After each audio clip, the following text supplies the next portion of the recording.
nanihanganisha imwe mu miryango yamaze kwinjirirwa cyangwa se yamaze kugabwaho ibitero, kuko ni ibitero y'abantu bajya bashakana bakundanye, bashakana bararambagijanyije.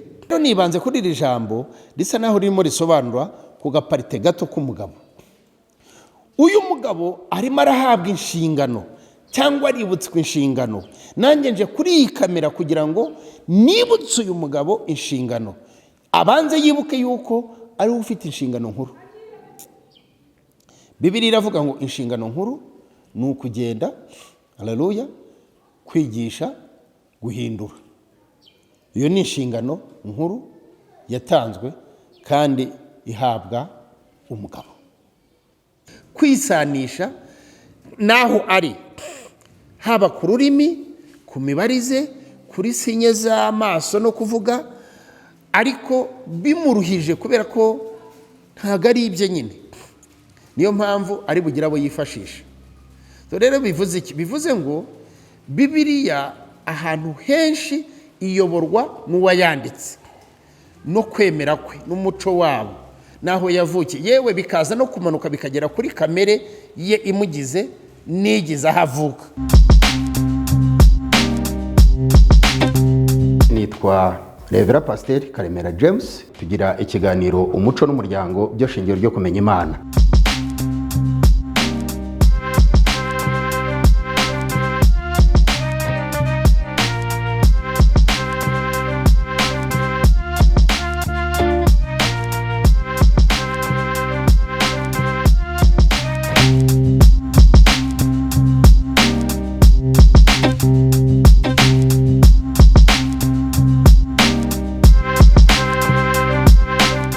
Ikaze mwese hirya no hino mu gihugu cy'u Rwanda. Turashima Imana nanone ku bw'igitondo cyiza nk'iki ngiki. Nakisi igitondo ariko ni amanywa ndetse shiri hangwe ku bazi Ikinyarwanda. Mbanje rero ntangiye suhuza imiryango, amakupure cyangwa se umugore n'umugabo babana, bakiri kumwe, bakibana, bagikundana, bagishima Imana, kandi nanihanganisha imwe mu miryango yamaze kwinjirirwa cyangwa se yamaze kugabwaho ibitero, kuko ni ibitero y'abantu bajya bashakana bakundanye, bashakana bararambagijanyije, wenda nubwo bitaba nk'uko byahoze. Hanyuma rero ntarajya kure, nari nimo suhuza abadukurikiye hirya no hino mu gihugu cyacu cy'u Rwanda, mu ntara zitandukanye zigize igihugu cy'u Rwanda, mu turere dutandukanye. Nsuhuze kandi abapasitoro, abanyamuhamagaro batandukanye, abavugabutumwa, ab'inginzi, abahanuzi b'Imana, kuko baracyariho kandi baracyakora umurimo w'Imana. Nsuhuze abemera bose mu myemerere yabo, Abanyarwanda, abakibumbye umuco wa Kinyarwanda mu Bukristo, cyangwa se umuco wa Gikristo mu Bunyarwanda, kuko bifite icyo bisobanuye. Nimbivuga gutya ndabivuga wenda mbyoroheje, ariko bifite icyo bisobanuye, bifite impamvu yabyo. Hanyuma rero ni nk'ibisanzwe muri kumwe n'umushumba w'itorero Disciple National Pentecostal Church cyangwa DNPC. Ni itorero ry'umwuka cyangwa se ni itorero rya Pentecote. Urumva ko nabyo birimo. Rifite inkomoko mu gihugu cya Tanzania, kuko nagira ubuntu bwo kwigirayo kwemera cyangwa se theology ndetse zitandukanye, kuko nize mu bihe bitandukanye kandi nigira hariya hakurya. Bariya abantu rero nagiye mbakundira cyane ko, cyangwa se nabigiyeho byinshi, kuko ni bamwe mu bwoko bugize Afurika cyangwa se umugabane wacu wa Afurika, muri kiriya gihugu cya Tanzania, basa naho bakunze gusegasira no kurwana ku muco wabo, kandi ntibigeze batakaje umuco. Kandi aba bantu uzasanga umwe yigisha mu Cyarabu, undi yigisha mu Cyongereza, ariko ibyo byose ntago bibaho uburenganzira bwo gutakaza umuco wabo. Babumbye hamwe umuco wabo, bagira kwemera kudasenya umuco wabo, bagira guhaha indimi mpahano, ibikorwa bihahano, ubwenge buhahano, ariko buza kuzuza ibyo bafite karemano Imana yabaremanye.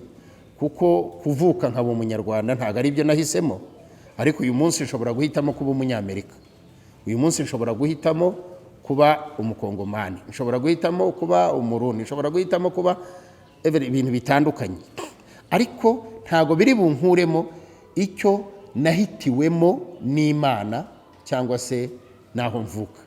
Ariko n'Imana yampitiyemo ko mvuka mu banyarwanda, mu muco w'u Rwanda, muri iki gihugu cy'u Rwanda, nkaba umunyarwanda nyine.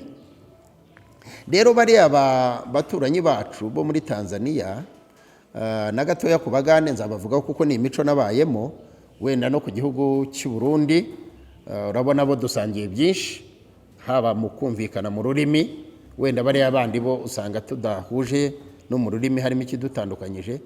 Ariko ndashaka kugira ngo nsobanure kuri ibi bintu, kuko mu guhaha kwabo hari icyo bemeranyijeho nk'Abatanzania cyo gusigasira no kurengera umuco wabo. Ubwo rero no mu Rwanda byari uko, ahubwo twe twari n'imbere yabo. Nuko muri ino minsi byo nari ntangiye mvuga ku miryango wenda itabanye neza, nyihanganisha kandi nyikomeza, mvuga ko n'Imana yadushyiriyeho kugira ngo tubasengere no kuba batera intambwe bakagira icyo baganiraho bakacyemeranyaho, umwaka ugashira undi ukaza, izo ngo zitari zasenyuka zikiriho, byose bikomatanyije muri iki ndimo kuvuga cy'uko tubasengera, tubatekereza, ndetse tuzanye n'izi nyigisho nk'inyongera y'ibyo dusanzwe dukora mu buryo bumwe cyangwa ubundi kugira ngo tubaganirize.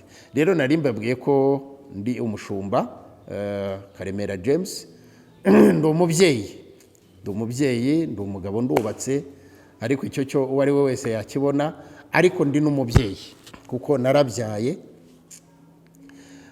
Nzi igisobanuro cy'umwana, kabone n'uho nagiriwe ubuntu mu guhamagarwa kwanjye, mu mpano nahawe hakaba harimo iki kintu cy'abana, kwigisha abana, kuba inshuti y'abana, kurera abana, gutoza abana. Hari ukuntu ibintu umuntu aba asanzwe abirimo, ariko uyu munsi mbirimo nka papa, nk'umubyeyi w'abana, nk'ufite igishyika cya kibyeyi.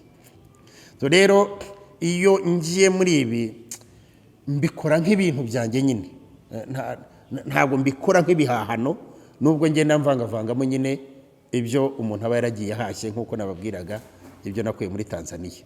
Rero ndagira ngo mbasabe mube hafi kugira ngo twigishanye, dufashanye, kuko umwigisha, Bibiliya nivuga ngo umwigisha ngo agabane n'umwigishwa. Rero ngewe uje kuvuga ibi, ejo hari icyo wanyunganira ukakimpa mu kiganiro cy'ubutaha, nkagikoraho mu buryo bugorora nk'uko wakigoroye. Ikinyarwanda cyacu dukunda kuvuga yuko gikennye mu magambo runaka, ariko sinako kuri kuko ntabwo gikennye. Ururimi rurakura, umuco urakura, hari amagambo amwe n'amwe yagiye akosorwa kugira ngo atange umurongo wo gukura kw'ijambo, kuko hari ijambo wasangaga rifunga nyine utabona irindi nyuma yaryo. Hakabamo rero ingororamvugo, ngira ngo bashyizeho n'ikigo kibishinzwe kugira ngo dushake irindi jambo ry'Ikinyarwanda risa n'irisimburiri n'ubwo iri rimenyerewe, ariko se ritanga inzira yo gukura ku rurimi. Ibyo byakozweho ku babishinzwe. Kansubire rero ku kiganiro cyacu turimo uno munsi. Ni ikiganiro cyitwa Umuco n'Umuryango, byo shingiro ryo kumenya Imana. Ni ikiganiro gitangwa mu buryo bwa Gikristo, ariko hibanzwe mu muco wacu wa Kinyarwanda. Ukuri duguhari iyo tugiye kureba imyandikire ya Bibiliya, aho ngaho ndi buvuge ku mvugo buri wese yakumva, yaba akijijwe cyangwa adakijijwe, kuko abakijijwe bose siko ari bo bazi Bibiliya, kandi abagikijijwe bose siko batazi Bibiliya. kuko hari abantu badakijijwe ariko uzi Bibiliya ndetse cyane. Iyi Bibiliya iyo ugiye kureba mu myandikire yayo akenshi yagenderaga ku muco w'uyandika, kuko ntabwo yari bwandika ibintu we atazobereyemo, atamenyereye. Rero usanga izi Bibiliya, ibitabo byinshi byarandikwaga bijyanye n'umuco w'umwanditsi cyangwa se naho yandikiwe. Tuvuge nk'umunyamerika uje gukora ubushakashatsi mu Rwanda, ntabwo kontesiti ari bukoreremo cyangwa ari bwandikiremo cyangwa ari buvugiremo ariyo muri Amerika. Aragerageza kwishushanya n'ibya hano, kwisanisha, muri bumbabarira aho ngaho urumva ko nanjye ntanye mu Kinyarwanda, kwisanisha naho ari, haba ku rurimi, ku mibarize, kuri sinye z'amaso no kuvuga, ariko bimuruhije kubera ko ntabwo ari ibye nyine. Niyo mpamvu ari bugira abo yifashisha. Rero bivuze iki? Bivuze ngo Bibiliya ahantu henshi iyoborwa n'uwayanditse no kwemera kwe n'umuco wabo naho yavukiye, yewe bikaza no kumanuka bikagera kuri kamere ye imugize nigize aho avuka. Kuko iyo tumanutse tuvuye ku muco twinjira mu nzu, inzu y'ibunaka, amazu twabyita nk'ubwoko, abasinga, hari ibyo baziririzaga ku rwego rwabo nk'abasinga, hakaba ibyo baziririza ku rwego rw'abanyarwanda, kuba ari abanyarwanda. Abashamba nuko, abanyiginya, reka ntaza kubijyamo cyane, bose ugasanga hari ikiri ku rwego rw'inzu ariyo famiye, hakaba n'ikiba ku rwego rw'umuco nyarwanda rw'igihugu, yewe tudakuyemo n'iby'akarere. Ugasanga n'imivugire hari ukuntu ijambo rihindukamo kandi ari Ikinyarwanda twese twumvikanamo. Rero iyi Bibiliya yagiye ikora kuri ibyo bintu byose. Uzasanga hari aho imanuka ikibanda cyane. Urugero wenda natanga rwo mu gihugu cyacu rw'ururimi rwumvikana cyane, rugasa naho rugaragaza inkomoko yarwo. Reka tuvuge amashi, ibushi. Ni ururimi ushobora kuvugana n'umuntu ugahita kugaragariza inkomoko yarwo. Rero uyu muntu iyo agiye kwandika yandika muri bya bindi yumva bye, ariko ntibibuza yuko amanuka noneho agasa n'uwibanda, ese ibushi bazira iki, bemera iki, kuki se ibi batabyibandaho cyane, bagasa naho babibara nk'ibihahano, sibyo? Ikirera, ururera ni ururimi wenda rutari kompetente ku kintu runaka, wenda rutajya kurushanwa, rutagiraga, kuko twe dufite ururimi rumwe rw'Ikinyarwanda, ariko iyo tumanutse mu mazu, icyo bita ku mazu, ku rwego rw'umuryango famiye, hari izindi ndimi ziba zitugize nyine. Tuvuge wenda Ikigoyi, aravuga ururimi, akisa y'ururimi rwe igahita igaragaza aho urwo rurimi rukomoka. Rero nari mbivuze mvuga ngo Bibiliya mu buryo yanditswemo ni muri ubwo buryo. Ni ukuvuga ngo nimba uretse wenda nk'intumwa Pawulo niwe wagiye akora ku ndimi, ku mico itandukanye, kubera yuko yagiriwe ubuntu bwo kwiga imico itandukanye. Niyo mpamvu abantu bakora ubushakashatsi dushatse tujye tububaha, kuko ajya gusohora inyandiko yakoreye ubushakashatsi, yamenye imiziro n'imiziririzo y'aho hantu yakoreye ubushakashatsi, akabisobanura. Ngewe uza aho hantu nkabyumva neza, ariko nkavuga nti iyaba ari nge nyir'ubwite, hano mba narakoresheje iri jambo, sinkoresheje iryo yakoresheje. Rero Bibiliya sinje kuyivuguruza, ariko nanone abantu be kumva yuko batwarwa na Bibiliya cyangwa se imvugo ziri mu Bibiliya ngo zigende zisumbe ya mvugo yakuriyemo. Icya mbere, urajya kwiga Bibiliya ku myaka 12. Imyaka 12 wowe niho uhereye kwiga Bibiliya no kumenya ururimi cyangwa se imvugo ya Bibiliya. Ariko imyaka 12 yashize hari urundi rurimi wigaga, hari undi muco wari urimo, sibyo? Fata rero kiriya kintu ugiye kwiga hejuru y'imyaka 12, kigufashe kunganira ibyo wize kuri iyi myaka 12, ariko wibisenya. Imana ijye idufasha n'ukuri tugire imyumvire yo ku rwego rw'igihe tugezemo. Ni ibi rero nari ndimo mvugaho nti umuco wacu tuwumve nka fondasiyo y'umuryango wacu. Umuco wacu niwo uranga gukomera cyangwa koroha k'umuryango wacu. Ubwo ndavugana nawe wowe unyumva, wowe unkurikiye, nushaka kujya ukoresha iryo jambo ngo wacu. Urumva umuco wawe, umuco wanyu, umuco w'iwanyu wubakiye kuri fondasiyo cyangwa se ku rwego ruvuga ngo umuryango wubakiye ku rwego rwitwa umuco. Ni nayo mpamvu iyo wafashe ubundi bwene gihugu bw'ikindi gihugu, ntabwo uba ufashe umuco wabo, uba ufashe umuryango wabo, uba ufashe imvugo zabo, uba ufashe imyitwarire yabo, ariko umuco wabo ntabwo wawubura, ntawagura umuco. Niyo mpamvu abantu bawiga kugira ngo bifashishe kubana nawo, kuwukoreramo, ariko ntabwo bawugura ngo babebo. Ntawe ufata ubwene gihugu bw'u Rwanda ngo abe umunyarwanda nyirizina. Urumva abarirwa mu Rwanda ariko aguma ari wa wundi. So rero ndi bubasabe nitwigisha Bibiliya, nidusobanura abantu Bibiliya, nituvuga ubutumwa bwiza, ukuri guhari, tujye tubanza tubisasire. Nkawe w'umunyarwanda wakuze uzi yuko nta muntu muto, nta mwana ugenda ngo bakoresha wenda gushyanuka kubaza umuntu mukuru cyangwa se gusobanuza, gusaba ibisobanuro umuntu mukuru. Umuntu mukuru niwe usaba ibisobanuro umwana. Urumva rero Bibiliya nikubwira ngo twese turangana, ngo nta muto nta mukuru, ubanze wibuke ngo ese iwacu umuto n'umukuru kuki batandukanaga gutya? Kuki se Bibiliya bivuga gutya? Ushaka undi murongo ugaragaza ngo nta mukuru nta muto, kukwemera cyangwa se kuguhaha icyaza gufasha umuntu, icyaza kunganira uyu muryango, ariko ntusenye cya kindi wakuranye kugeza kuri cya gihe wageze kwemera guhuje cyangwa se kwemera kuri mpuzamahanga.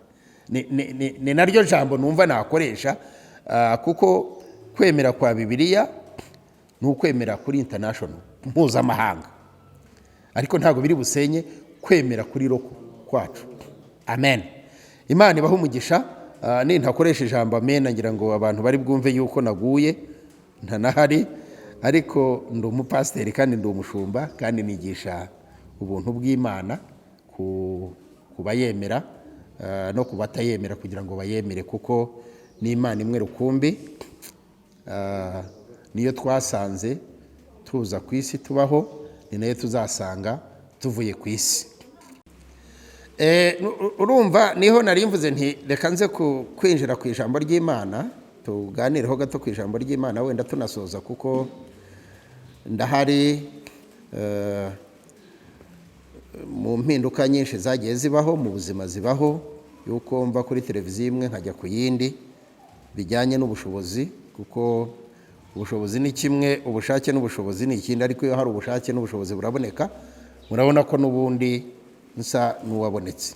Hanyuma ndashaka kugira ngo tuganireho ijambo ry'Imana gato, ni nko kurisoma kugira ngo turisorezeho. Ukuri guhari, hari imyitwarire y'umugabo n'umugore, ubwo ni kubashakanye. Iyo tuvuze umugore n'umugabo twumva abari kumwe, aba bana nk'umugore n'umugabo, nk'umugabo n'umugore. Aba bantu mu iremwa ryabo nk'umugore n'umugabo, hari ibyo Imana yagennye, hari ibihahano byagiye bihahwa bikongeramo, ariko ntabwo ibyo twagiye duhaha, ubumenyi twagiye kwiga, ibyo twasaruye, nahoze ntangoro ubushize ngire ngo natangaga urugero ku bijyanye no kwaguka k'umuco cyangwa se k'ururimi, mbisanisha nuko umwami yashoboraga gusura undi mwami, agasanga muri ubwo bwami bwe hari urubuto rukunzwe cyangwa se rwera cyangwa se rukoreshwa, rwitwa uburo, agasaba imbuto nawe akazatera, ubwo uburo bukaba buje mu gihugu, gutyo. So rero nibyo navugaga ngo ukimara kuba umugore n'umugabo, ukimara kuba umugore mu rugo rw'umugabo, ukimara kuba umugabo mu rugo n'umugore, aka kantu ndi bugasubiremo kugira ngo kumvikane. Ukimara kuba umugore mu rugo rw'umugabo, ukimara kuba umugabo mu rugo n'umugore, aha nsa naho namaze kuvuga guhamya ihame ry'uwabaremye, ry'uwaturemye, ry'uwaremye iki kintu bita gushakana, kuko cyabayeho. Amen. Imana yaremye umuntu, imugira uko yamugize, imugeneye ibyo yamugeneye, irangije igena n'igihe cyo gushakana ko kibaho. Ntabwo yakivukanye, gushakana ko bibaho. Noneho igena ko uyu aba umugore, uyu akaba umugabo, bakabyara abana, nabo bakaba abana. Iryo ni iremwa ry'Imana yabishyizeho, tugenda tubizamura, rimwe tugenda twongeraho n'abana bo kwadapta, gufata umwana udafite umwana ukamugira uwawe, itegeko rikamuguha. Ariko ibyo ntabwo biri bukureho inshingano zo kuba umubyeyi wabyaye, ufite abana, uzi kurera icyo bisobanuye. Ngira ngo bene nk'abo bari kuri icyo cyiciro ni nabo bakunda kwakira abana, kubarerera mu miryango no kubagira bi. N'amategeko akagena n'ibijyanye n'irage n'ibindi, reka twe kubyinjiramo. Nari mvuze ngo hari ijambo nashaka gusoma rito, reka dusome ijambo ry'Imana uko nababwiraga ko iminota irimo igenda. Nifuze yuko nsoma ijambo ryo mu Befeso rigufi cyane, ntari bunasobanureho cyane, ariko mbaganisha ku cyo nkeneye ko tuzatindaho. Nk'uko nababwiye ko iki kiganiro umuco n'umuryango byo shingiro ryo kumenya Imana gihishe byinshi byiza, kandi kigomba kugira umusanzu mu gusigasira umuryango nyarwanda, umuryango wa Gikristo, kugira ngo udahenebera nk'uko ijambo ry'Imana rivuga. Reka dusome rero Abefeso ibice 5 duhereye ku murongo wa 25 nk'uko nari nabibabwiye, wenda turifashisheho n'indi nk'ibiri ikurikiraho. Umurongo wa 25 haravuga ngo, bagabo mukunde abagore banyu nk'uko Kristo yakunze itorero akaryitangira. Umurongo 26 ngo aryeze amaze kuryogesha amazi n'iryo jambo rye. Haleluya. Mu buryo bw'umwuka rero urumva abantu bajya bayoberwa ururimi rw'umwuka. Nk'ubu turabona ko aryejesheje amazi, ayo mazi ahisa yita ijambo rye. Izina ry'Imana rihabwa icyubahiro. Umuntu avuze aho rero akarekeraho, wakumva yuko Bibiliya ifite kuvanga, ariko siko kuri. Bibiliya ijambo kurindi rigiye ryisobanuye kandi neza. Umurongo wa 27 aryishire rifite ubwiza, ridafite ikizinga cyangwa umunkanyari cyangwa ikintu cyose gisa gityo, ahubwo ngo ribe iryera ridafite inenge. Dusoreze ku 28. Uko niko abagabo bakwiye gukunda abagore babo nk'imibiri yabo. Ukunda umugore we aba yikunda. Haleluya. Izina ry'Imana rihabwa icyubahiro. Nshatse guhera kuri iri jambo kubera yuko inyigisho y'umuco, inyigisho y'umuryango, akenshi uzasanga byombi byubakiye ku muhuza urimo hagati. Umuryango rero ufite connection yitwa umugore. Haleluya. Ni ukuvuga ngo ari umugabo gusa umuryango utaruzura, ari abana gusa umuryango utaruzura, kuko ntihabaho abana uwo mugore atabonetse. izina ry'Imana rihabwa icyubahiro. None iyo twinjiye mu byanditswe byera, n'ubundi tubona umugore ari mu ishusho y'umuhuza. Haleluya.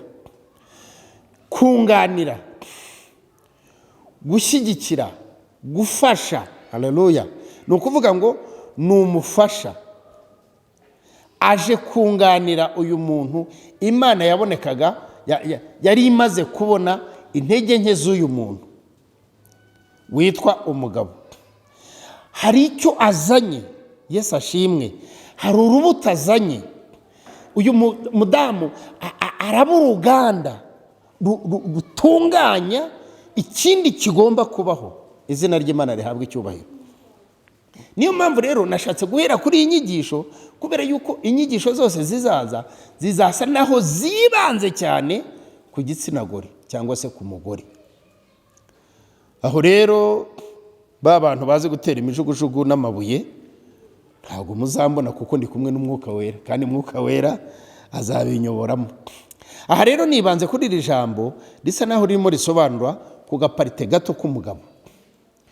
Uyu mugabo arimo arahabwa inshingano cyangwa aributswe inshingano. Nanjye nje kuri iyi kamera kugira ngo nibutse uyu mugabo inshingano, abanze yibuke yuko ari we ufite inshingano nkuru. Bibiliya iravuga ngo inshingano nkuru ni ukugenda, haleluya, kwigisha, guhindura. Iyo ni inshingano nkuru yatanzwe kandi ihabwa umugabo. Yesu ashimwe. Nayihuje no kwemera, nayihuje n'ibyanditswe byera, Matayo 28:28, kuko nivuga ngo mugende mu mahanga yose muhindure. Umugabo iyo ashaka umugeni nta gihugu atageramo. Yesu nashimwe cyane. Umugabo iyo ashaka ubutunzi nta shyanga atageramo. Umugabo iyo ashaka, so rero ni inshingano nkuru yo kugenda. Izina ry'Imana rihabwa icyubahiro. Rero hano Bibiliya iravuga ngo umugabo akunde umugore we nk'uko Kristo. Urumva mu bwenge bwinshi bwari bwatuziye bw'Imana aribwo Yesu Kristo, hano naho yakoresheje ubwenge buteye ubwoba. Aravuga ngo atanga urugero rukomeye cyane ngo nk'uko Kristo yakunze itorero akaryitangira, akaripfira. Itorero twamaze gusobanukirwa neza, benshi basobanukiwe, abadasobanukiwe bari busobanukirwe ko ari twebwe. Itorero rishaka ni imitima yacu, ni twebwe. Bibaye byiza uzana housing yawe, umubiri wawe ukawurinda kwanduza ikirimo imbere. Yesu nashimwe cyane.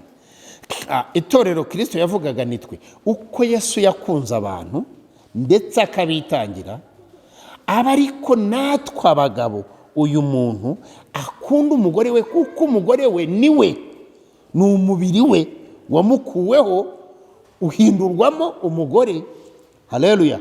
Nk'uko Bibiliya mwana byumvishe hepfo bivuga ngo nk'uko umuntu akunda umubiri we, awuhahira, awusiga, awukarabya, awugira gute. Ni ukuvuga ngo uyu mugabo abikoze ku mugore, hari igisobanuro cyo kubaho kwiza k'umuryango. Cyane cyane nitugera ku mugore nanone tuzareba ese umugore wikorerwa we ateye ati, yakwitwara ati igihe abikorerwa, atabikorerwa yakwitwara gute. Nababwiye ko umuryango ni ikintu kinini cyane. Hari naho nzagira ntanga ingero zikomeye cyane. Yesu nashimwe cyane. Aho usanga umuntu abana na mugenzi we, umuntu katumwita umugabo, yavuyemo umugore, umugore nawe aba umuntu. Aba bantu babiri bakabana mu nzu bameze nk'ari Kaida cyangwa ari Shababu. Iki tuzakiganiraho tucyagure. Ariko icyo nari nshatse kugira ngo nsorezeho, nashaka kwisabira abagabo bagenzi banjye bankurikiye, banyumva. Yesu nashimwe cyane.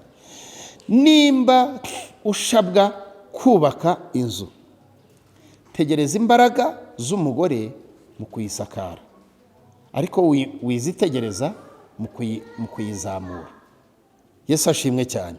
Cyane ko Adamu aremerwa Eva yaje abaza Adamu, haleluya, amubaza ibizira n'ibitazira, hahandi yamusanze, amubaza ibyakorwa n'ibyo atakora.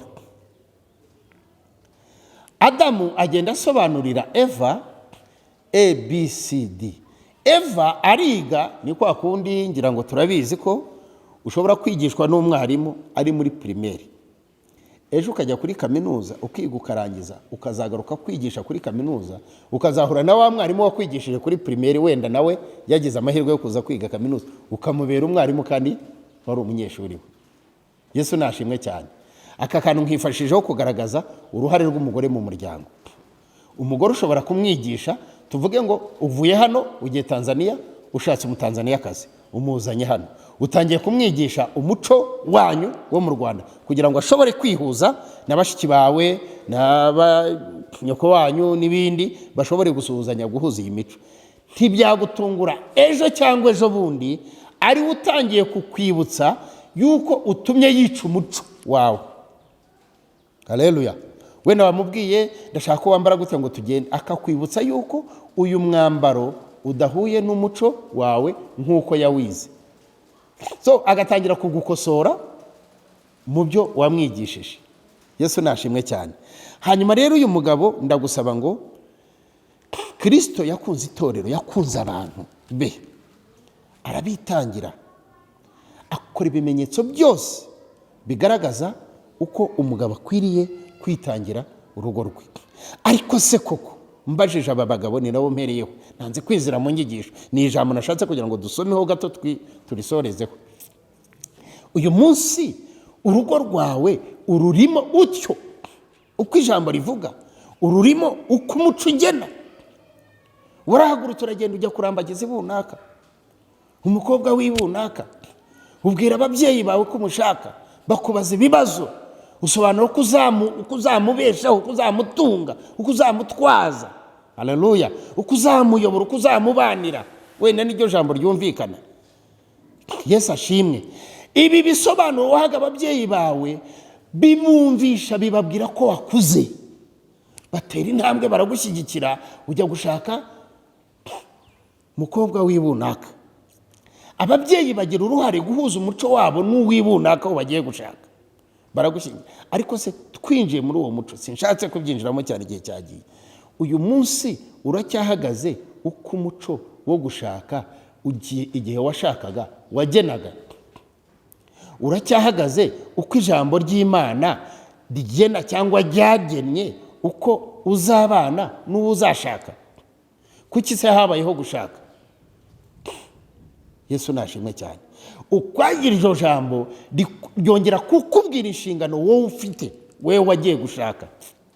Hari icyo wigomye, hari ibyo wasize ujya gushaka. Icyo washakaga urakibonye. Yesu nashimwe cyane. Ese kukibona kwawe wumva byararangiriye aho, cyangwa wagombaga no kongera ukagishaka no mu buryo bwo kugikuza, kubana nacyo? Yesu ashimwe.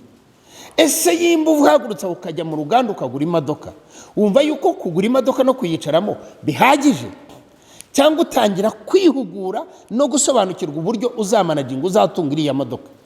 Kwiga, iyo bigisha imodoka baravuga ngo icya mbere ubanza kwiga ijwi ryayo kuri moteri, kuko moteri niyo iyobora byose. Iyo dusubiye rero muri ubu buryo bw'umuco, umugore ukimugeza mu rugo bigusaba kumwiga, kwiga impumeko ye, asinzira ate, akanguka ate, ese akanguka ashidutse, abyuka neza, akiyorosora, akabanza utwo twose ni bimwe muri management y'urugo cyangwa se y'umuryango. Haleluya. Tuzabinjiramo, Imana ibaho umugisha. Nashaka kugira ngo ndebe iri jambo rivuga ngo hano kuri ku murongo wa 28 twashoje ngo, uko niko abagabo bakwiriye gukunda abagore babo nk'imibiri yabo. Ukunda umugore we aba yikunda. Yesu ashimwe cyane. Haleluya. Inshuti zanjye, bagabo bene data mudukurikiye, Paulo yarabivuze, Petero arabivuga, n'abagabo banditse ibitabo bisa n'ibiremereyeho, twahahiramo byinshi. Twavomamo politiki yo guteza imbere umuryango, twavomamo politiki yo guteza ivugabutumwa imbere, twavomamo politiki zitandukanye.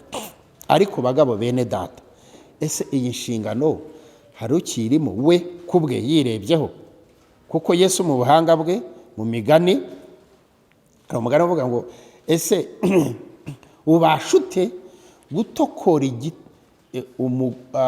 igitotsi kiri mu jisho rya mugenzi wawe utari washobora gutegura umugogo? Ni ukuvuga ngo umugogo ni ikintu kinini kinini, ni ijambo ry'ikinyarwanda ni nk'umuba, ikintu utabasha kwikorera. Haleluya. Ese wabasha gute gutokora igitotsi kiri mu jisho rya mugenzi wawe? Urabona agatotsi. Ese umugogo ko witambitse urangije ijisho ryose, kariya gatotsi wakabona gute? Ni byiza ko ubanza kwikuramo uyu mugogo ukanibyiringira ukareba neza kugira ngo ushobore gutokora mwene so. Yesu ashimwe cyane. Iki rero gisobanuye iki? Ndasaba umugabo we abanze, ubwo navugiye kuri ba bandi twahoze dusabira twingingira kugira ngo Imana ibahire, byongere biryohe, byongere bigende neza, byongere bibe byiza. Yesu ashimwe cyane. Hari n'ababihagazemo bagishoboye kuvuga, bagishoboye kubigenzura, bagishoboye kureba inguni zose. Yesu nashimwe cyane. Ariko nibanze kuri aba bantu. Ese byapfiriye hehe? Aho ntibyaba ari kuri uyu murongo gusa. Kuba waramaze kubona umugore nk'ikintu wagiye kuzana ukaza ukakigeza aha, ndetse binashoboka yuko wakijyana ukagisubiza hariya, aho kugira ngo ufate uyu mugore nk'umubiri wawe wishune wumve uko uyu mubiri ubabaye. Uzi ko icyo nakoze kuri uriya muntu yababaye nk'uko nishunnye gutya nkababara.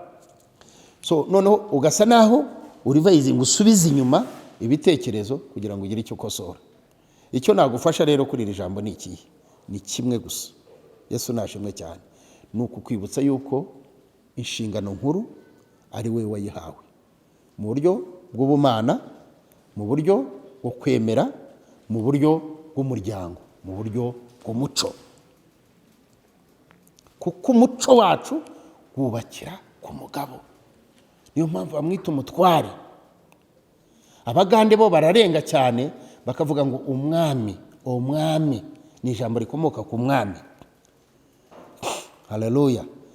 Ngira ngo murabizi ko nta mwami w'umugore w'abagabo, yabaga umwamikazi, yabaga gutyo. Haleluya. Umwami n'abandi bafite uko bamwita, ariko twe bavuga ngo umutware. Aratwara, yaremewe gutwara. So uyu muntu rero ujya kumwambura inshingano yo gutwara, kumwambura inkoni y'ubuyobozi, birateza intambara nyine, kuko nuko aremetse. Haleluya. Yesu ashimwe cyane. Bagabo rero, kugira ngo we gukubaganywa muri bwa butware bwawe, muri bwa bwami bwawe, fata inshingano. Uyu murongo wa 28 wo mu Befeso 5:28, urote, uwuze, uwurye, uwusome, uwusubiremo. 25 ku banyumva. Ibice 5 bya Befeso, igitabo cya Befeso ni mu Isezerano Rishya, gikurikirana n'Abafilipi ku batamenyereye cyane muri Bibiliya. Ugende wifatira umurongo wa 28. Uwo niwe nzaheraho ni nongeye kugaruka imbere ya kamera. Noneho tugiye kwinjira mu cyo bita umuco n'umuryango, kuko nubundi nkuko nabibabwiye ku bajya bankurikirana kuri televiziyo, tuhera ku mugabo, twahereye ku mugabo kwigisha, tukomereza ku mudamu, umugore, tugeza ku mwana. Noneho dusa naho dusubiye inyuma guhuza uyu muryango. Ikibigira umuryango ni igihe kibaho umuryango, ni igihe cyo bataba umuryango. Ese byatuma bataba umuryango ni iki? Ibibagira umuryango cyane ni iki? Kugira ngo ibyo bintu aba ari byo dusobanurira abantu, cyane cyane muri iyi generation y'abarimo gushaka uyu munsi 28, 35. Mu by'ukuri hari ibyo barimo kugongana nabyo, hari imitego barimo kwitega bo ubwabo, barimo kwikubita. Haleluya. Atari mugenzi we. Tuzasa naho dusobanuramo cyane. Imana ihumugisha abakozi b'Imana uyu munsi barimo kwibanda ku kintu bita umuryango, inyigisho z'umuryango, ariko mbashishikarize kuzihuza n'inyigisho z'umuco, kuko umuntu nagira imico myiza, nicyo Bibiliya ivuga, umuryango uzaba mwiza. Ariko umuryango ntuzaba mwiza ufite imico mibi, ntago bishoboka. Reka rero duhere kuri fondasiyo de base y'umuco, dusobanura umuco, twigisha abantu umuco, twongere dushishikariza abantu kongera gukunda umuco wabo. Haleluya. Iby'umuryango bizagenda byikora. Reka munyemerere rero nsoreze aho. Ijambo ry'Imana ni rigari, ni imirongo igera muri 4 nsomye, nsobanuye kuri umwe, nawe singusobanuyeho, wahayemo dovari cyane cyane bene data, bagabo bene data, ni nkaho ari mwe mpaye dovari yo kuisubiramo. Bavuga dovari, homework cyangwa se umukoro wo kujya gukora, kwiga uyu murongo, kurushaho kuwisobanurira, kuwuhuza n'ubuzima urimo, no kuwuhuza n'ikibazo urimo guhura nacyo muri famiye Imana yaguhaye kuyobora, kuko niwo uyipresenta, nk'uko idarapo ripresenta igihugu cyangwa se ikirango cyangwa indirimbo y'igihugu. Nawe niko umeze muri uwo muryango, ni nawe ntinzeho, nubwo na bagenzi bacu tuzabavugaho. Imana ibaho umugisha rero. Ndashaka kugira ngo nsoze nsenga, ariko mbibutsa ko ikiganiro ni umuco n'umuryango, byo shingiro ryo kumenya Imana. Umwigisha ni Karemera James, ndi umushumba, ndi umubyeyi, ndi umugabo nk'uko nabibwiye. Izina ry'Imana rihabwa icyubahiro.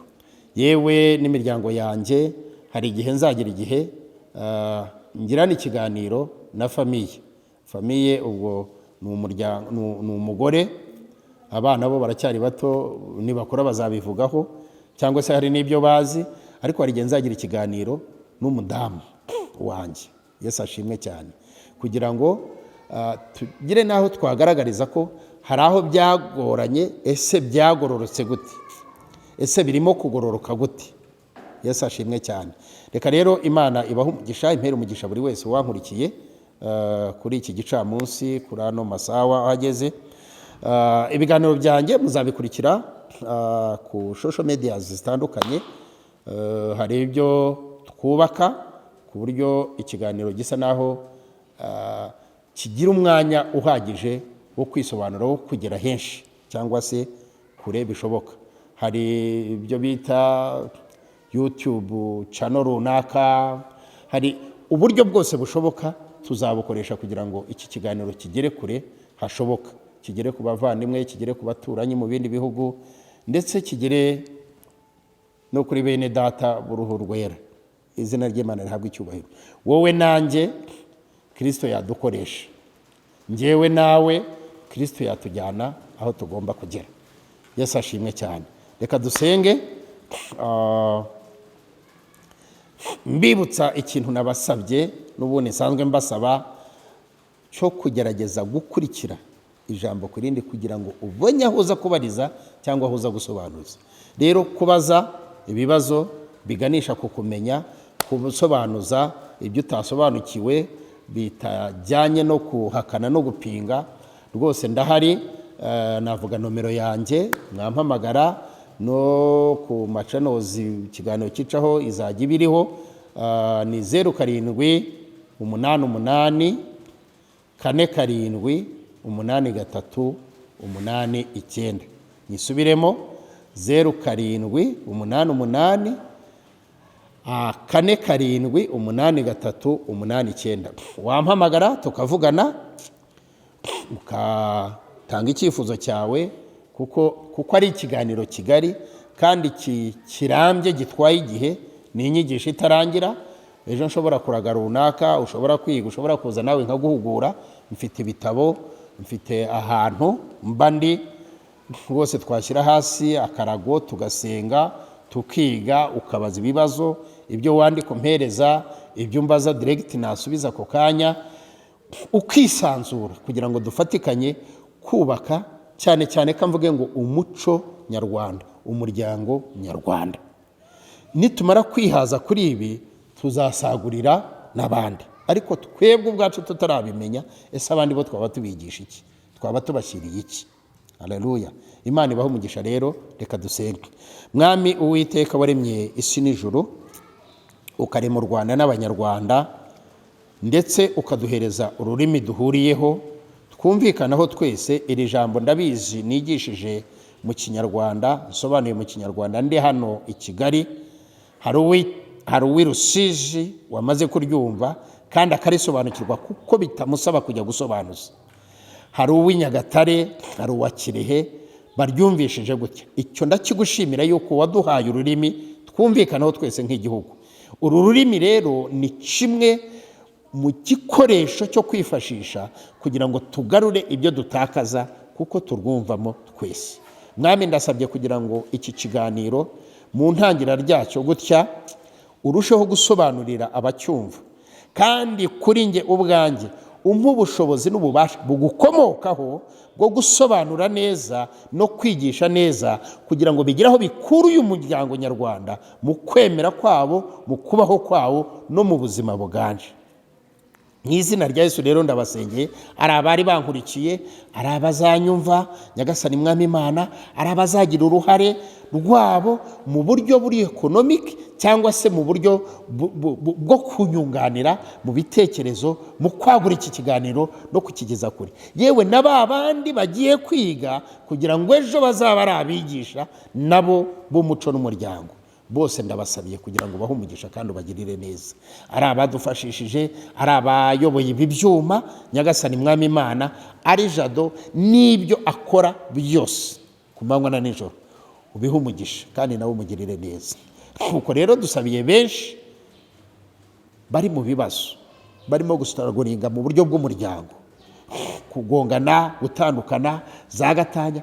Iki gihugu cyacu cy'u Rwanda uko wagikunze ukadukunda ukadutuzamo, turagusaba kugira ngo uduhereze ububasha n'ubushobozi n'imbaraga, ariko uduhe gushima ku bw'intambwe tugezeho mu izina rya Yesu kandi nziza, nuko dushobore kurokora no gukiza igihugu cyacu mu izina rya Yesu mu buryo bwose, mu buryo bwose, bwaba bwo gusobanura cyane, uduhe n'ahandi hantu tuzahagarara tugasobanura ibi ngibi.